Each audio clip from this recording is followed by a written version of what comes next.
You are listening to Lone Star Community Radio on 104.5 KCZW LP Conroe and 106.1 KZCC LP Conroe and worldwide on IR Lone Star.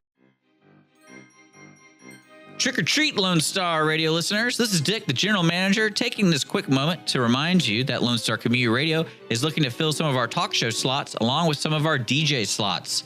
We have a new show airing on the 10th, Making Connections with Stacey Harris, which will air every second Tuesday of the month at 1 p.m. Make sure to check it out along with our other programs on Lone Star Community Radio. For more information on Lone Star Community Radio, visit us online at irlonestar.com. And again, if you're interested in doing something with us, call the station, 936-647-3776. Thanks for checking out this recording, and I hope you guys enjoy. I tell you, somebody's fooling around with my chances on the danger line. I'll cross that bridge when I find it. You are back. Mornings with Lone Star with Dick and Skippy. He's Dick, and I'm the other one. The Reflex. That's good bumper music there, Dick. That was the song that made me realize I wanted to be a bass player. So I became a bass player. Thank you, Duran Duran, Simon Le Bon, and who's the other guy? Andrew Taylor was from Wham. It was a... I don't really know. I just like the song. Yeah. Good song. I'm flashing back to the 80s already. This is what woke me up. Is that what woke you up today? For those of you who don't know, we change our bumper music every day. Half the time, it's the music that Dick wakes up to on his alarm clock. And today it was the Reflex. We were discussing, if we should do something like Viva Las Vegas, but it may be inadvertently too soon, but that's a serious topic we want to talk about today. What went down in Las Vegas and what's going to be happening. Yeah, it's pretty surprising. And then what's horrible is all the social media about it. You can see videos. I wonder, do you think they do any type of cleaning, like Twitter or whatever? Because, within the first hour, people are already, Snapchatting the story or whatever, or like doing the concert itself, and then they kind of shift over to. Yeah, I think that the social media, they have tended to not clean or start censoring unless they're directed to by a proper law enforcement agency, for the very purpose that if you start doing that, when does it stop? So, an argument I read online was especially like people who listen to police scanners and post it online, like this is what they're doing. Apparently, like it's protocol, like you don't do that. You don't listen to the police scanner and tell people what the police are doing. And so, could you connect that to, I'm live streaming this cool concert, and then all of a sudden this thing goes down, and you live stream the entire thing? The as you said, it's protocol. But as long as you have a legally obtained device that can legally intercept police transmissions, then you can legally redistribute them. There's no copyright on a police transmission. So you can be asked. Well, no, they always make statements, please stop, whatever. But I was just curious because I can totally see Facebook and things like that who are doing live things. They just cut those transmissions in that area. And that way people, I don't know, either see something horrific or things like that. Because that's one thing I'm always surprised that you don't see more of with the technology of like the horrible acts that happen in this world. You don't see more of them caught on camera, if that makes any sense. No, that makes total sense. And actually, that's something worth delving into, because is it that some people know that there's a line to cross? You can see these clickbait sites where watch these, 10 people get hit by trains, or, ISIS decapitation videos, things like that don't make it on. They're available, but they're not available on the social media. Now, here's the thing. By its definition, Facebook is a family organization. It's like a movie house that shows G-rated movies. You can't in a movie house with kids, showing a Disney movie, show a red band trailer for that very purpose. So possibly there are safeguards in place, and there could be an agency or an entity that has the red button that if something starts to go down, that button gets pushed, and all of a sudden the feed is cut as technical difficulties are our experience. Maybe that's what stopped us this morning. Maybe someone somewhere knew what we were going to talk about, had that big red button and shut us off while we were dealing with our technical issues this morning. Yeah. AAA.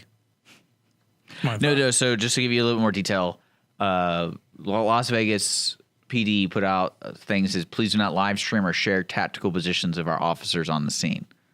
That's what I was talking about because it just. Oh, absolutely. No, that is where the police do actually have a right to request that and actually can insist on it. Again, First Amendment right protection does not include private videos, workplace environments. No, the police can confiscate videos, confiscate equipment. They can say you cannot shoot this. The fact that the public has a right to know is does have limits. The public does not have a right to know everything, and that's why everything's going so fast. It's interesting because you don't really know, especially 4 years from now they're going to make an episode of Law and Order based off of this, and no one's really going to know. But I'm looking. I want to know the full story behind the whole thing. That's what interests me the most about horrible tragedies like this in history. What can we use it to teach and things like that? There's teaching. I absolutely agree with you. But there's also, if you notice, social media right now is eerily silent as everybody's waiting to see what this guy represented. The far right is waiting to see if he pledged to Al-Qaeda, and the far left is waiting to see if he's a gun nut or not, or if he, who he voted for. And so it's kind of like the calm before the storm. And I can't say I disapprove of it, that people are withholding their knee-jerk reactions. Over the weekend, I got into a Facebook enlightened discussion with someone who just said, I live in New York. I just saw two white guys yelling at a Muslim taxi driver, calling him a raghead. Welcome to Trump's America. I never saw this before. And I just said, that's got to be one of the laziest arguments I've ever heard. I lived through the LA riots, Watts riots, Toxteth Brixton, Rodney King. Believe you me, there have always been jerky white guys yelling at Muslim or Sikh taxi drivers. It didn't happen the day after Election Day of 2017. And I think it's lazy, and so many people are doing that. Something goes wrong. Welcome to Trump's America. Or go back a few years, the other side. Welcome to Obama's America, the apology tour. I mean, it goes both ways, and that's what I was trying to tell him. It doesn't matter who the president is right now. He can be a jerkwad or not. The fact is that you can't blame one person. He's like, well, because he said it's definitely Trump's fault because they are saying these things in his name, all these racists and you cannot put the figurehead of any entity and people doing stuff in his name. You can't automatically blame it on him. You can't blame the coaches if a player takes a knee. You can't blame. You see where I'm going with that? I don't want to start ranting or anything like that. No, I agree. It's like I said, it's interesting to see how it develops, and then people. Well, once we find out, it's almost like we're people's ears these days, and everybody is on social media, and everybody is so quick to make that judgment in their mind. So they search for other people talking the same way, and nothing's really constructive out of it. And so, but it is the quiet before the storm right now. I think people's fingers are right over their keyboards, ready to start. The second we find out if this guy, served in the military, had mental issues, voted Democrat, voted Republican, voted Libertarian. The second that news starts coming out, I think that's when it'll start flying. But I hate to say this, I'm kind of enjoying the non-knee-jerk reaction right now where people are waiting to see. Because ordinarily people will just be sounding off left and right. Oh, see, gun control. I haven't heard a single gun control argument so far on social media, for which I'm duly grateful. Well, also, they don't know what he was using, what he was doing, and no one knows the full scenario. Because I know recently it was released he had multiple weapons on him in the room, and that's how they were able to do. I mean, we don't really know the true number yet. I know Jake's in the studio. He's telling me 10. I'm like, no one really knows yet. Well, I was actually late because I was listening to Trump speak for the first time about the issue. Yeah. So, and he came out very somber and very, very sad. I don't think we've seen a sad Trump to this point, and you could tell he was. This was a gut punch. Yeah. This happened on his watch. And he takes it personally. He does take it personally. It's this sounds funny. He is egocentric. He's a narcissist, and so things like this affect him personally. It's like kind of in the psychological makeup. So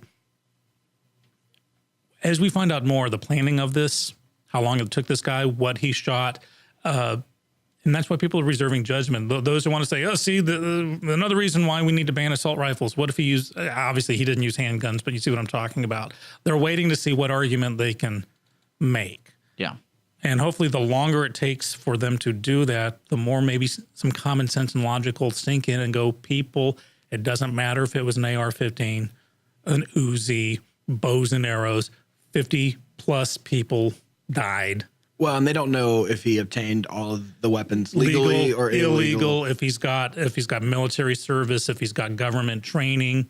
So it'll be interesting to see how it starts to progress. Well, I know for certainly we'll be following the story here on Mornings with Lone Star. And if you have an idea or anything you want to share with us, MW Lone Star on Facebook. You're listening to us right now. We're sponsored by Conroe Coffee. Check them out next door here at our LoneStar.com studios. We'll be right back here in a bit. Conroe Coffee is a local coffee shop located in the heart of downtown Conroe at 206 North Main Street, Conroe, Texas. Between the Crichton Theater and the Owen Theater, Conroe Coffee serves breakfast, lunch, and dinner, along with tasty treats and Italy's favorite coffee. Have your favorite coffee or just have a midday snack be personally delivered to you at any location in downtown Conroe. All you have to do is call 936-CONROE-C or 936-266-7632. We'd like to thank our sponsor at Conroe Coffee for supporting Mornings with Lone Star and Lone Star Community Radio. Don't forget to check them out online.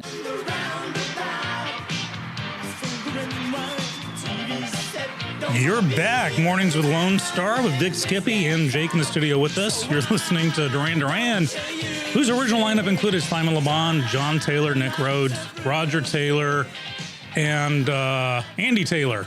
So thank you, listener Christine, who may or may not be my wife, for filling me in on that information. I also got an update about social media, because in this last section I was saying I was enjoying the quiet before the storm. And of course, there are those that are already saying, call it for what it is, call it terrorism. We need gun control. The argument's already starting on both sides. But as Jake just pointed out, we had a president come out sounding somber. I didn't listen to the text of his speech, but I'm sure it wasn't an apology tour. It's not we need to roll up our sleeves and have a beer summit. He's not calling it workplace violence as the Fort Hood shootings were. There seems to be a kind of, the fringes on both sides are going to be, we need gun control here. We need to call it terrorism there. But for the most part, I'm finding the rational people of the world, and I think a vast majority of us are rational, are waiting to get some more information so we can make educated decisions. This may be terrorism. It may be a guy snapped. It may have a reason for it. We have no idea.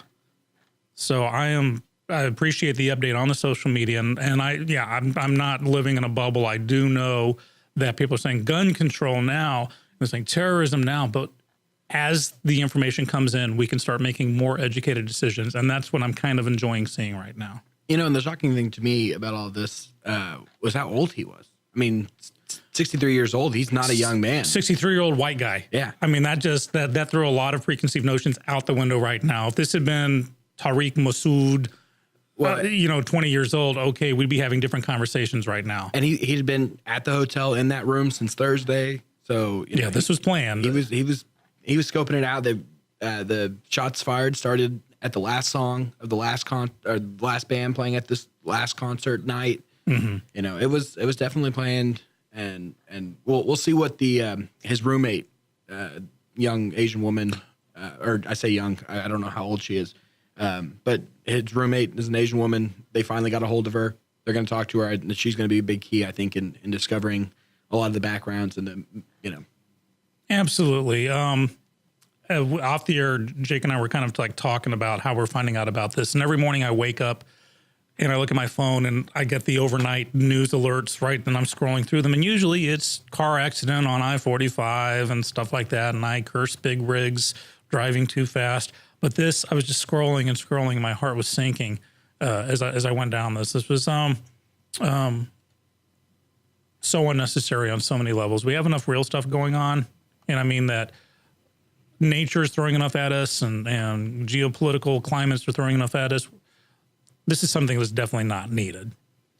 No, and then the effects of what we're seeing from the 3 hurricanes and what's going on in Puerto Rico and how Trump's political week was really going to be dominated by that. And he came out and said he will travel to Las Vegas on Wednesday. There's going to be a lot of logistical stuff that has to go in that from the CIA and protective services to make sure that he can get there and be there safely. Because like you said, tactical, positions of the police not to be reported by public. And yeah, it's going to be, it's going to be a long week, not just for Trump, but for the people who are affected by this recovering. I mean, people are still being reunited with family members. Some don't know if they had family members there that were part of the 403 that are now at hospitals. Right. And I'm hearing that concert held somewhere between, I'm hearing the ranges from 22,000 to 40,000 people were there. Yeah, I don't know how many were there for that actual last concert. Some people probably already took off. They didn't really care to see the headliner. But I think in total, yeah, there was probably close to 40,000 in the 3-day span of the entirety of the concert. Because the concert it wasn't just one concert. It was a festival sort of situation. So it was three full days that he was probably sitting up there in that hotel room watching each night as it unfolds and unfolds. And yeah, so it was, yeah, hard to fathom. It is hard to fathom. And it's so easy to say something like, welcome to Trump's America, or welcome to Obama's America if this had happened a year ago. That's just the easiest thing. It is. It's a lazy argument. It's, those who wanted to blame Bush for 9/11 forget that he was in office for, 7 months before it went down. And I guarantee you 9/11 took a lot longer than 7 months to plan. It was planned during the Clinton era. I don't blame Clinton. The bad guy was going to do stuff to us no matter who the president was. But I say this so many times, the wrong arguments are being argued or being followed. And right here, right now, the argument is that there was someone who did something bad, and we need to find out what it was, why it happened, and try to stop it rationally. Which I think everything was taken care of. I mean, the police were responding, and everybody, the hotel did what they needed to do, and it seems the protocols were followed. Yeah. But hey, before the walkout, I see a couple of Conroe firefighters outside the studio there, and I don't know if they can hear us over the loudspeaker, but I wanted to give a shout out to them because anyone that runs into a building that I'm running out of deserves a shout out whenever I see them. So there you go. Yeah, so if you guys can hear me, well, thank you. We need to talk about the NFL because I know people love talking about this stuff, and we can move from a little darker subject to something a little more not as crazy, a little more stupid. So I know I watched the Texans game. Yeah. And that was a good game. Yeah. Very fortunate. Yeah. On a lot of turnovers there. And I'm pretty sure every time I looked away and I looked back, we got a turnover. So what was it, like 7 turnovers or something like that? I don't know if you would call it fortunate. I think that's just called skill and being in the right place at the right time, studying an offense that has been, historically notable or predictable. So, there was a lot of turnovers. I don't know the exact number off the top of my head, but yeah, there was a lot of turnovers. It was a good win for the Texans. So, and I think a lot of people saw that coming after how well they played against the Patriots. So. And I know some people, I think it was Fox, who didn't show the anthem on TV, so they gave you more commercials. I know that was kind of a decision because we talked about, what's the next move, PR wise and also individual wise, what's going to happen. I know there was a lot of boos, and I know the Rams don't have anyone going to their games, so I saw that. I saw pictures of their stands. It was just kind of funny because they're all. But tell me the stand situation there. Are they building a stadium? Yes, but because the current stadium the current stadium they are occupying until their new stadium is finished, and once the new stadium is finished, they will share the stadium with the now LA Chargers. So it'll be a shared stadium like the Jets and the Giants do in New York. The situation there, though, LA is not a good market for football. And we've seen that in the past. And that's why you didn't have a team in LA for the longest time. And that's why you saw 2 teams leave LA, go elsewhere, and now we're getting 2 teams back there. But you're never going to see an attendance for football in LA like what we see here in Houston, or what you saw, or what you see in Kansas City with the Chiefs, or in Seattle.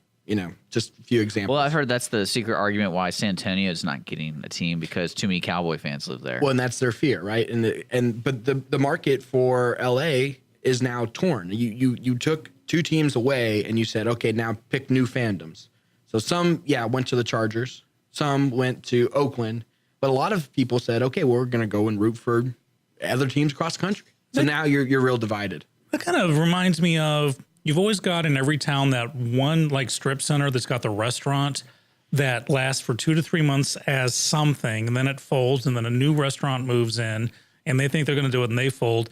It's sometimes you just gotta say, this is no longer. Don't put a restaurant. Don't put a restaurant here. Yeah, right. Exactly. So no, but I think the LA fan situation is just it's overblown and overlooked, and shouldn't be a true judger of what is actually going on in the NFL right now, as far as fans' perspectives go. But I did see multiple people or multiple stations not broadcast the national anthem this past weekend, and I went and watched the noon o'clock games at a bar. And so at the bar, they had everything, all the games from all across the country.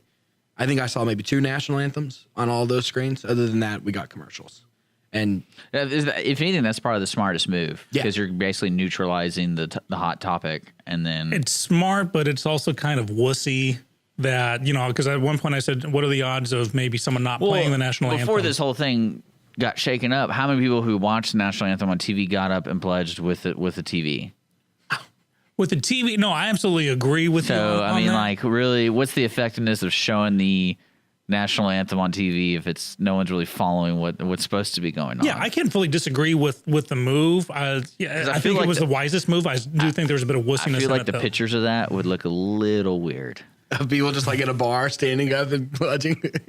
The issue with this is I'm laughing about this now. We're 4 weeks in. And the whole purpose of this was supposed to be solidarity. We stand in solidarity, but not a single team, from what I can determine, could 100% agree on what they were going to do. No.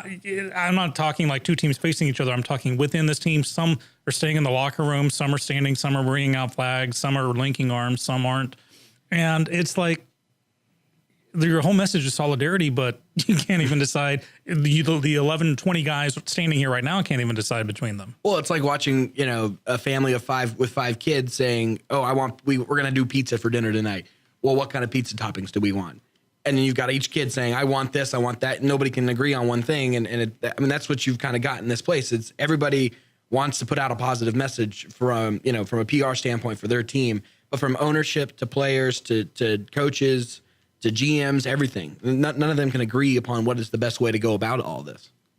Whether or not to actually do it, or what they're going to do. Take a knee. Apparently, some people added the raise fist of the traditional Black Power salute, which I think is insanely powerful. That Olympian gold medal winners knowingly gave up their medals to flash that salute back in the late 60s, early 70s. I was very young when it went down. But I remember the uproar about it, and I had to take my hat off to these.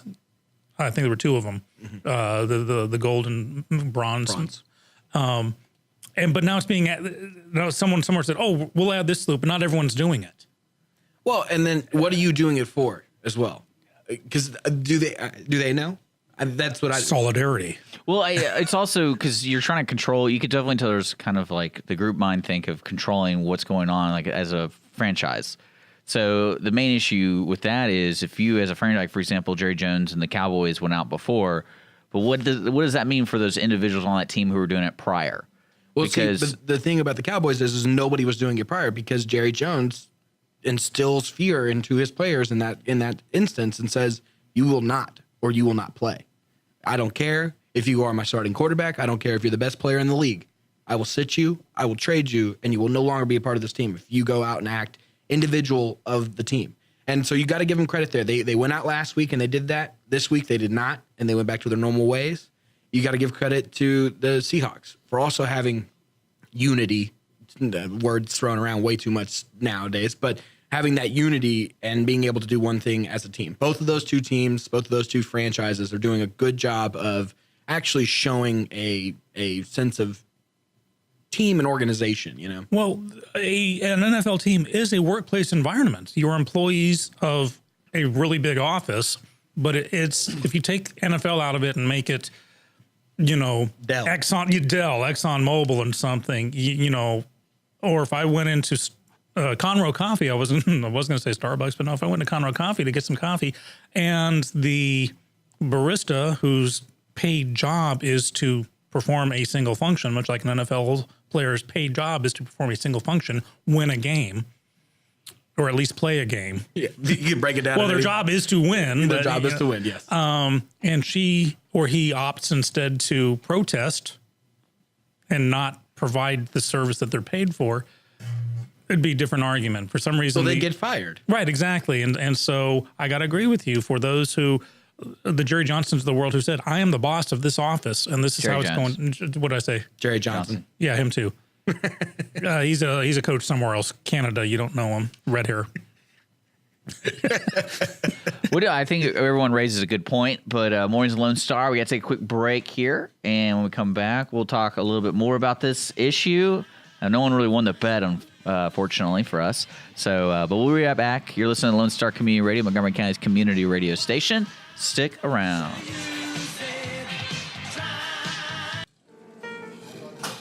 Conroe Coffee is a local coffee shop located in the heart of downtown Conroe at 206 North Main Street, Conroe, Texas.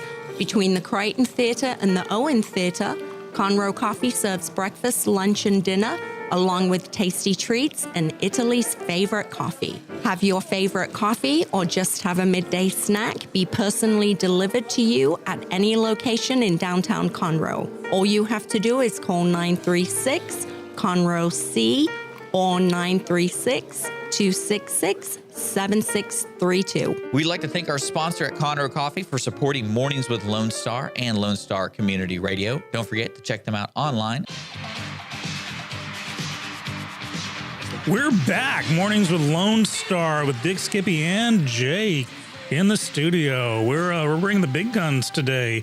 Talking about what happened. Thanks for complimenting my arms. Yeah, right. I was working out this weekend. They brought Smith and Wesson into the studio with them today. We're kind of wrapping up the kneeling football thing.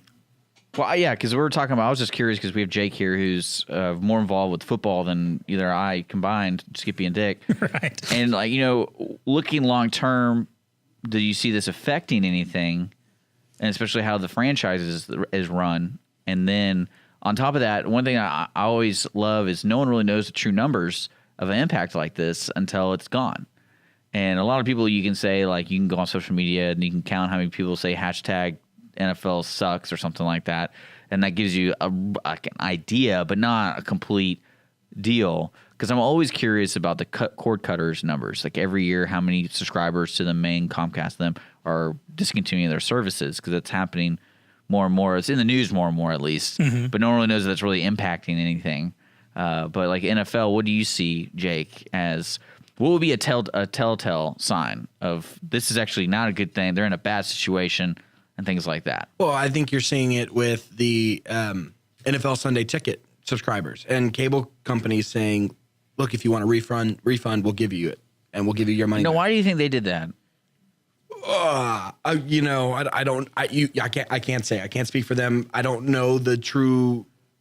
If maybe I don't know, Comcast, for example, said, okay, look, if you're a Comcast customer and you subscribed to this NFL Sunday Ticket and you no longer want to watch, we will openly give you your money back, no problem. Maybe that's a PR stunt for Comcast to say the distance itself from the issue. to give them some distance from the NFL and from what everything that's going on there. But as far as like, if this snowballs into them actually losing fans long term, I think you're going to see it from the middle aged and up. And I'm using my parents as an example. Both of them are older than the age of 50. So middle aged and up. Thank you, Jake. Keep talking, please, by all means. Middle aged and up. Both of my parents, my stepfather, all diehard fans of their teams for their entire lives. have come out and sworn off the NFL. The reason why I had to go watch the NFL games at a bar on Sunday was because my dad did not want it on in his household. And I know that might be a drastic, over dramatizing the situation, but I think you're going to see it. And I think that is over dramatizing the situation. I think it's the slice of life. Can you imagine the Thanksgiving Day football games this year? All the families, the Jakes of the world, the Skippys of the world, kind of getting in the houses with football fans and non-fans. I think Turkey's going to be flying this Thanksgiving. Turkey's going to be going nuts. Well, what's funny is I don't really watch a lot of football. If it was like me and I'm sitting in my home and I'm like, all right, it's noon right now. What am I going to watch? But I ended up watching the Texans game mainly because we had a bunch of people around, and football is the go-to neutral topic. Like, no one really cares what's on. Like, football's on. All right, no one really can complain. Yeah. So. No, and I get that, but then you're gonna have people that'll be like, no, I'm not gonna have it on, and then you'll have the other side that'll say, that's fine, then I'm not coming over. I'm gonna go watch it somewhere else. Okay. Yeah, no, I agree with that. No, but I'm more of like like you say, you're all in the house and you're 15, you like watching football, and your dad's like, no, this is on. I'm in this house. I will go find a bar that's open on Thanksgiving Day, and I will go watch my football. I'll get my fix. Go hit the pumpkin spice latte. We were just asking, what changes to the NFL may or may not happen here, but here's my question. What change is being affected by this? In other words, honestly, nothing. I mean, no progress. Or we haven't seen any conversation about it. It's certainly not in the top 20 headlines, but all this shows of these stories become who's going to do what, not the reason behind it. This started off as a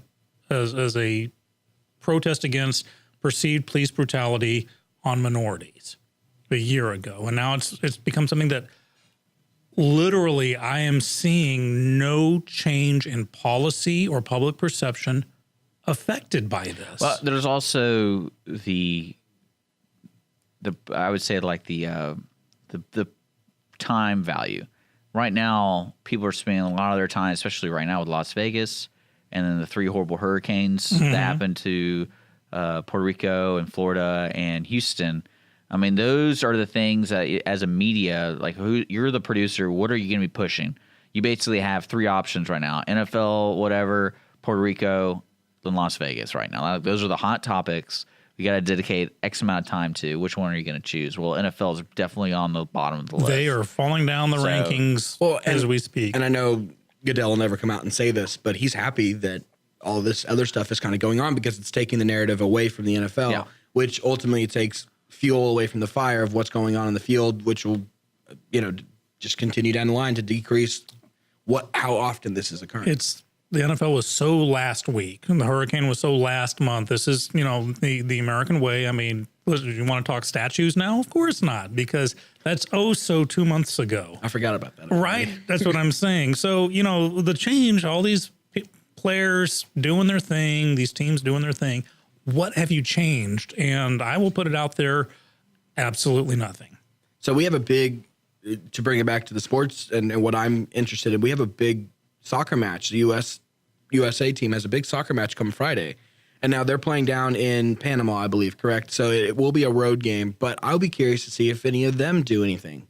And I know that then turn around on Tuesday, the following Tuesday, a week from tomorrow, we have another game. And is that one against Trinidad at home, or are we playing at Trinidad? Do you know off the top of your... No, on the top of my head, no. If they have a home one, that'll be where I'll be curious to see if they do anything. I don't, on the road, maybe not so much, but I'll be curious to see how a national team, a team that represents the United States, not the shield of the NFL, if they choose to do anything. My money is that they won't, because they are representing all of America, as well as, again, this will be another week's worth of headlines that the NFL's not in that, and plus more numbers are coming in. I think we're going to find growing dissatisfaction. People just say, I paid money to watch the game.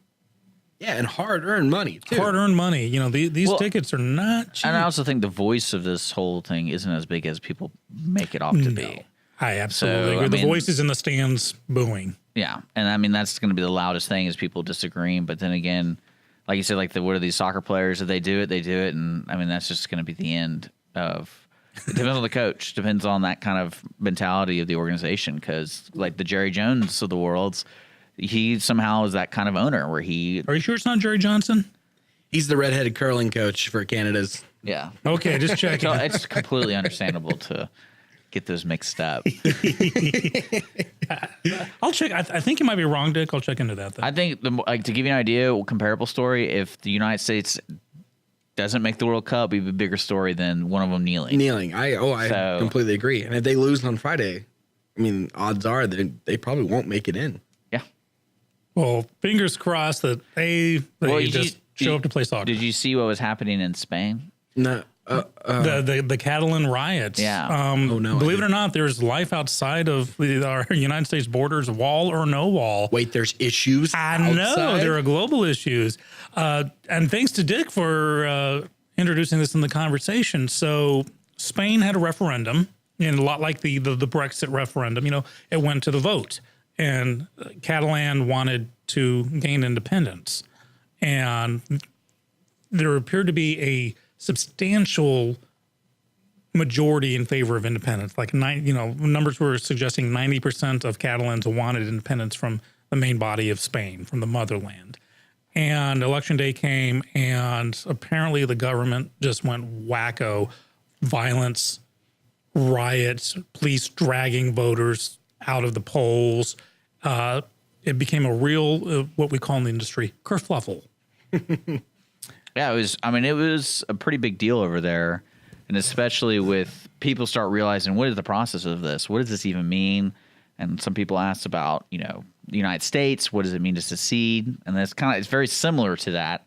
But also the history of Catalina is very different from history here. Right. So I'll be interested because especially financially over there, that's probably one of the richest parts of Spain. Mm-hmm. And I know sports wise, that's like where Barcelona is. Yeah. And so they're probably one of the biggest teams in the world. And which is why they wanted a big part of reason of wanting succession is you guys are dragging us down. It's like if there were a province of Greece that wanted to succeed from Greece, believe me, they'd be all over it because Greece is just in such dire financial straits. It's like well, can this portion of can they support themselves? Well, oh yeah. Well, it just depends. You never really know for sure for that kind of answer. But what's funny about this is, and this is why I learned the difference between a national police than we don't have a national police here in the United States. We have the National Guard, but like Spain has the national police. So those are the folks going into these places, and I'm just totally serious. You can look at videos, they're beating people and throwing the booths out, they're taking the boxes, they're basically saying you can't have a vote, and which technically they can't by their laws, and so but they did it anyway, which is pretty. You gotta test it sometimes, but it's interesting too to hear people say that Texas can go off and be on be an independent country of its own and survive just fine. Well, they had that study, what was it, 2 years ago, that out of all the GDPs around the world, Texas is number 10 or something 12th largest GDP in the world, but they also, conveniently left out the fact of, Texas has a lot of debt. The city of Houston has a lot of debt. Mm-hmm. And I don't think a lot of people are aware of, Well, they became aware when Mayor Turner said, I'm going to have to jack your pension. Yeah, take your pension and jack up your property values to pay for a flood. Don't look in our bank account over here. But no, I think with that, Jake, is no one is in a perfect situation. It's one of those things that the people decide, the movement of the people. And then clearly there was enough people in that area in Spain that wanted to vote, even though it wasn't allowed. If it went to vote here, do you think Texans would ultimately decide? No, we're talking about dire situations. This talk over there in Spain has been going on for a long time. There's always been, I think 2012 was the last time they tried to do it, and it just will keep coming until eventually it'll tip over. That's the way things go if you keep talking about it. Now Texas in itself, I don't think so, because I think if you gave enough Texans the chance to vote yes or no, I doubt it though, because I think a lot of the influx of people or voters here aren't 100% Texan in a sense of what are the true numbers of the Sons of the Republic kind of thing. And I don't think there's a really big number. I think a lot of people who live here are not from Texas. So really, would they care? Not really. Yeah. So I don't see that being an issue. I really don't. One byproduct of this that I'm enjoying is, growing up, voting in the 80s, the 1980 82 presidential election was the 82 or 84. I can't remember now. The second Reagan election was the first one that I actually voted in because I was of age and in America. And for decades, I've heard what low voter turnout there is on all levels of government, from alderman to school district all the way up to presidential elections, a staggeringly low voter turnout. And I've noticed lately more and more people are getting engaged in the votes. People carping about, the popular vote won. 1984, thank you. The popular vote won. And so the popular person should be the president instead of the electoral. But questions are being asked about it, why there is an electoral college. Because without it, California and New York would decide every president by themselves. Yeah. So that's why it's there. Remember, we're in a republic, not a democracy. And there are reasons behind that. But more and more people are getting engaged, younger people too. In the 80s, it was Rock the Vote, which was kind of the voting version of Just Say No. It was so ineffective. You get a hair band going up there, register to vote. And then they sing a song, kids would go and watch the concert and then not vote. So one thing about the Obama, especially the first Obama election, the record number of votes in demographics that traditionally didn't vote kind of inspired me. I wasn't thrilled with the outcome, but I was thrilled with the fact that so many voted. And I also knew that the second time around, about half of that would vote because of the political process. Well, yeah, and I'm curious to see or look at the numbers. And I was just thinking about this. I look at the numbers of how many youth actually voted this time around. So. Well, that was kind of the joke with the NFL guy, Kaepernick. Like, he didn't end up voting. And that was kind of like, really, man? Like, that's... Yeah, no, like, it was kind of... Has he said anything? No. His girlfriend is the only one that's coming out and speaking publicly. Wow. But yeah, it's funny to see that, especially if people have, I don't know what the right term is, but like, they have no apathy for it. It's like, I'm not going to vote because I know I won't win. And that kind of defeats the purpose. You lose your right. But you're listening to Mornings with Lone Star. We'll be back here with one more segment. Stick around.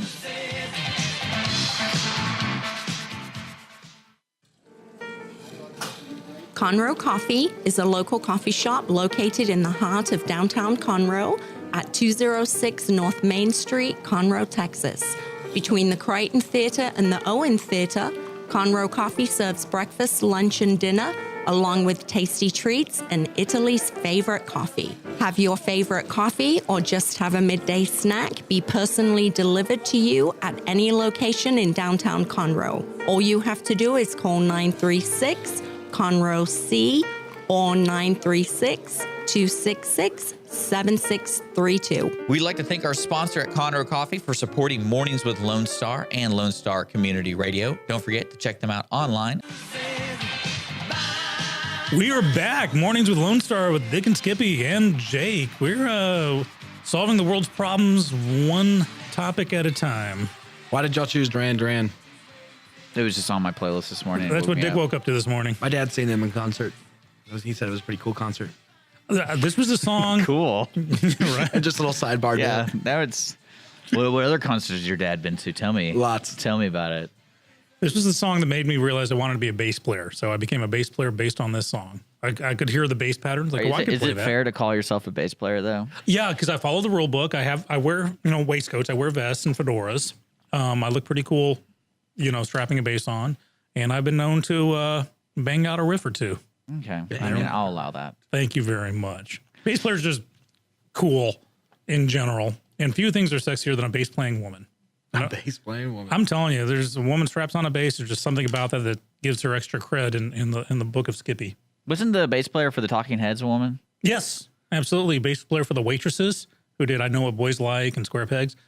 In fact, very, very good studio bass player. And, of course, the Go-Go's bass player. And the other one, not the Go-Go's, the Bengals. So, yeah, they're out there.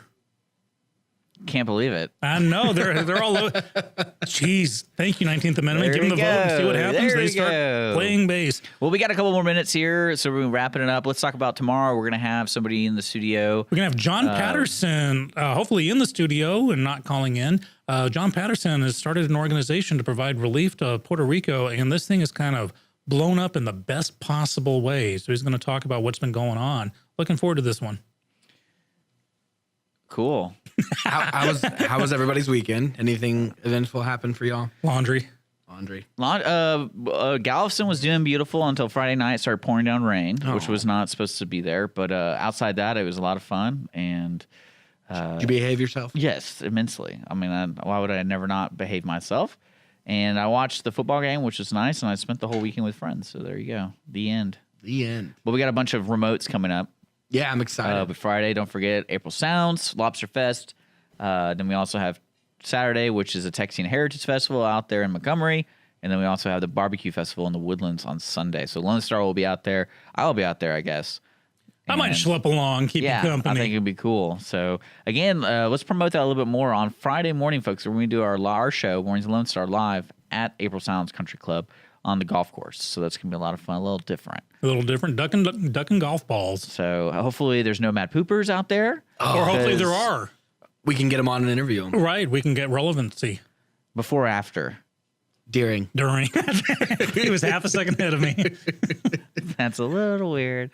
But yeah, that's I did see a game I really want to try out. You ever heard of this game called Cards Against Humanity? I have no idea what it so is. Everybody knows. No. Hey, let me finish. Okay. So that game's pretty fun. Okay. And it's a good with friends. So they came out, I don't know if it's the same people, but it's called What's the Meme? And what it is, it's similar style where there's one card and everyone plays their own cards to that one card. Similar to Cards Against Humanity. So they put up big cards, like I'm talking like three times bigger than a normal playing card, and it has a meme on it, like a well-known meme. And then basically like angry cat. Yeah, but it doesn't have any words or anything on it. It just has the picture. And then basically everyone has their deck that has sayings, similar to Cards Against Humanity. So you play that card, and then the one person, I saw that, and I really want to try that out. Changes it up a little bit.